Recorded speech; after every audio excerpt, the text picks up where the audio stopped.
શ્રી સ્વામિનારાયણ મંદિર કુમકુમ મણિનગર અમદાવાદ સાધુ પ્રેમ બસવદાસજી. આજે અક્ષય તૃતીયા છે, અખાત્રીજ છે. અખાત્રીજનો ખૂબ મહિમા છે. જગન્નાથ મંદિરની અંદર પણ જે રથયાત્રા નીકળવામાં આવે છે એ રથના જે પૈડા એને પણ આજથી તૈયાર કરવામાં આવતા હોય છે. સાથે સાથે મહાભારતમાં જે યુદ્ધ થયું હતું એની પૂર્ણાહુતિ પણ આજના દિવસે થઈ હતી.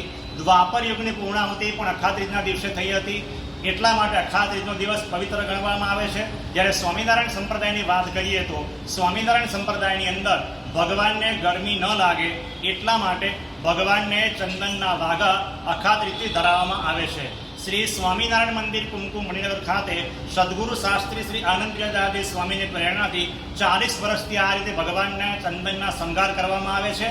કારણ કે ભગવાન સ્વામિનારાયણે કીધું છે કે શિયાળો, ઉનાળો અને ચોમાસું એ ઋતુને અનુસાર જો ભગવાનની ભક્તિ કરવામાં આવે તો ભગવાનની પ્રસન્નતા પ્રાપ્ત થાય છે. માટે કુમકુમ મંદિરની અંદર આજે ભગવાનને 7 દિવસના મહેનતના અંતે જે 5 કિલો ચંદન તૈયાર કરવામાં આવ્યું હતું એ ચંદનમાંથી ભગવાનના શણગાર કરવામાં આવ્યા હતા, જેના અનેક ભાવિક ભક્તોએ દર્શનનો લાભ લીધો હતો.